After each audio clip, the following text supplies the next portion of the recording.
나이가 들면서 재산을 지키는 것은 그 어느 때보다 중요해져요. 평생 모은 돈과 재산이 한순간에 사라지는 것을 경험하는 노인들이 많아지고 있죠. 그런데 문제는 단순한 사기가 아니라 가까운 가족이나 믿었던 사람이 재산을 빼돌리는 경우도 있다는 거예요. 재산을 관리하는 능력이 점점 줄어들면서 불안감은 커지고 결국 주변 사람을 의심하게 되거나 심한 경우에는 심리적으로 불안정해지기도 해요. 이 오디오북에서는 노인들이 재산을 빼앗기거나 관리하기 어려운 이유 10가지를 짚어보고 이를 예방하고 해결할 방법에 대해 이야기해 보려고 합니다. 노후에도 내 재산을 안전하게 지키고 평온한 삶을 살기 위해서는 어떤 대비가 필요할까요? 자, 그럼 첫 번째 이야기부터 시작해 볼까요? 첫째, 가족이 재산을 빼돌리는 경우. 가족은 가장 가까운 존재이지만 때때로 가장 위험한 존재가 될 수도 있어요. 특히 경제적으로 어려움을 겪고 있는 가족이 있다면 부모의 재산을 슬쩍 가져가거나 몰래 사용하려는 경우도 적지 않죠. 예를 들어 한 어머니는 평생 모은 예금이 갑자기 줄어드는 것을 발견했지만 알고 보니 자식이 몰래 돈을 인출해 쓰고 있었어요. 또 다른 경우로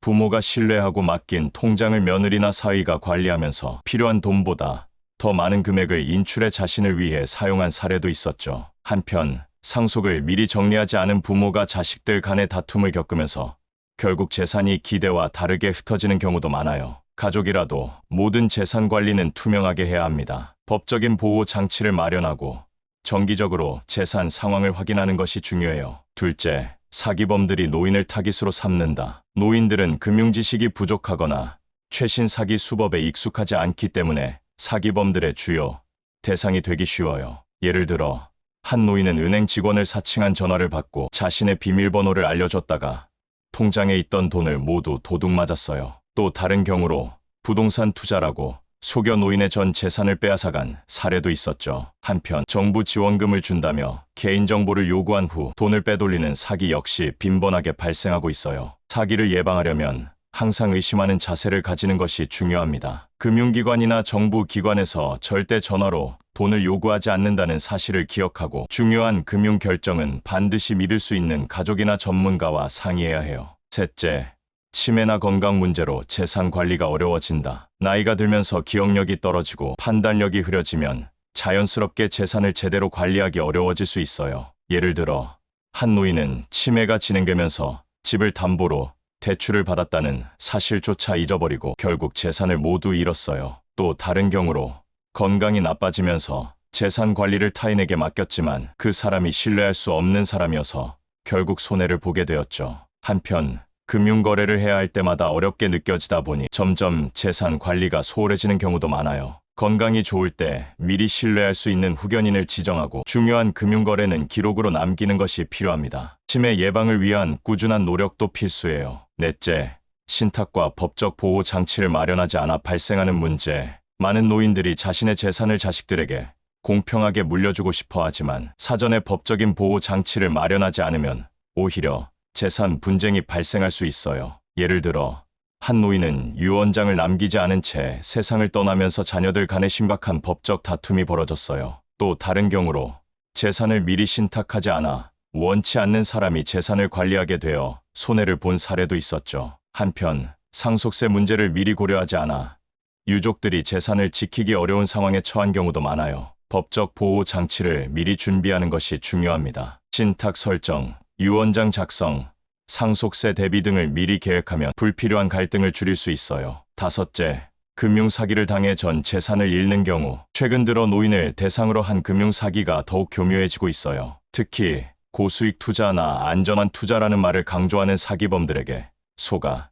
재산을 날리는 경우가 많죠. 예를 들어 한 노인은 안전한 연금 투자라고 속아 거액을 투자했지만 알고 보니 사기였고 결국 평생 모은 돈을 모두 잃었어요. 또 다른 경우로 전화로 기존 대출을 상환해야 한다는 사기를 당해 돈을 송금했다가 다시 돌려받지 못한 사례도 있었죠. 한편 온라인 금융사기에 속아 개인정보를 유출한 후 예금이 인출되는 경우도 있어요. 금융사기를 예방하려면 공식 금융기관을 통해서만 거래해야 하며 낯선 전화나 메시지로 오는 금융 제안은 반드시 의심해야 해요. 여섯째, 보호자가 재산을 임의로 사용하거나 횡령하는 경우. 재산을 관리해줄 사람을 지정했더라도 그 사람이 재산을 임의로 사용하거나 횡령하는 경우도 있어요. 예를 들어 한 노인은 건강이 악화되면서 간병인에게 재산 관리를 맡겼지만 그 간병인이 돈을 조금씩 빼돌려 결국 큰 피해를 입었어요. 또 다른 경우로 자녀가 부모의 카드를 사용하면서 부모 몰래 큰 금액을 인출해 사용한 사례도 있었죠. 한편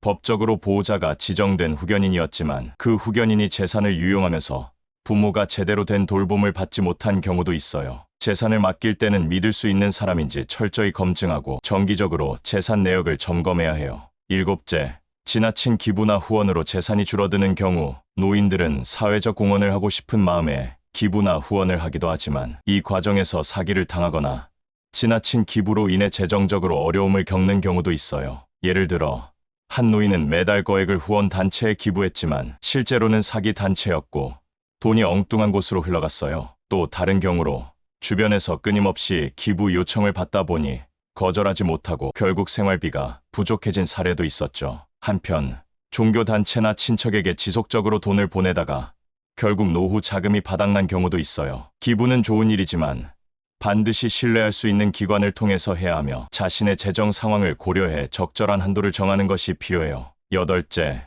본인이 인출한 돈을 잊어버리고 누군가 빼돌렸다고 오해하는 경우 노년기에 접어들면서 기억력이 감퇴하면 본인이 직접 인출한 돈을 어디에 썼는지 잊어버리고 누군가 빼돌렸다고 오해하는 경우도 많아요. 예를 들어 한 노인은 은행에서 현금을 찾은 후 집에 두었지만 며칠 후 그 사실을 잊고 가족을 의심하며 다툼이 벌어졌어요. 또 다른 경우로 자주 사용하는 신용카드로 결제했음에도 불구하고 이 돈이 왜 빠져나갔지? 라며 반복되었죠. 한편 비밀번호를 기억하지 못하고 타인이 바꿨다고 의심하는 경우도 많아요. 이런 문제를 예방하려면 모든 금융거래를 기록으로 남기고 정기적으로 가족이나 신뢰할 수 있는 사람과 함께 확인하는 것이 중요해요. 아홉째, 노인 대상 금융상품의 함정을 모르는 경우 노인을 대상으로 한 금융상품 중에는 겉보기엔 좋아 보이지만 실상은 불리한 조건이 숨어있는 경우도 많아요. 예를 들어 한 노인은 고수익 연금이라는 광고를 보고 가입했지만 원금 손실 가능성이 있다는 사실을 몰랐어. 또 다른 경우로 노인을 위한 특별 대출이라는 상품이 사실은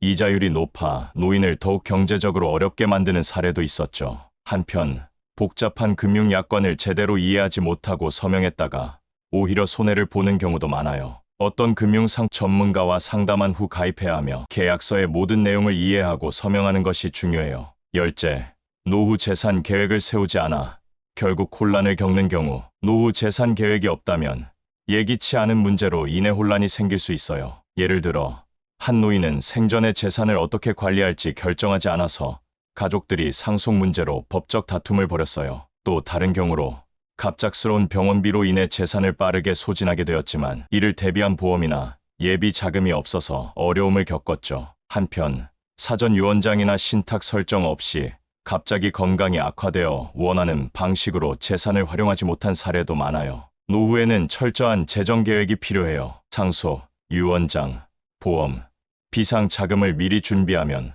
불필요한 갈등과 재정적 어려움을 피할 수 있어요. 오늘 우리는 노인들이 재산을 빼앗기거나 제대로 관리하지 못하는 다양한 문제들에 대해 이야기해봤어요. 가장 가까운 가족이 재산을 빼돌리는 경우, 사기범들이 노인을 타깃으로 삼는 경우, 건강 문제로 인해 관리가 어려워지는 경우 등 다양한 위험 요소가 존재하죠. 하지만 중요한 것은 미리 대비하고 법적 금융적 보호 장치를 마련하는 것입니다. 노후의 평온한 삶을 위해서는 재산을 안전하게 지키는 것이 필수예요. 가족과의 관계도 중요하지만 모든 재산 관리는 명확하고 투명해야 하며 믿을 수 있는 전문가와 상담하는 것도 좋은 방법입니다. 혹시라도 이상한 금융거래가 발생하면 즉시 확인하고 대응할 수 있는 습관을 기르는 것이 필요해요. 이 오디오북이 여러분이 노후 재산을 지키는 데 도움이 되었기를 바랍니다. 끝까지 들어주셔서 감사합니다. 도움이 되셨다면 구독, 좋아요, 알림 설정 꼭 부탁드릴게요.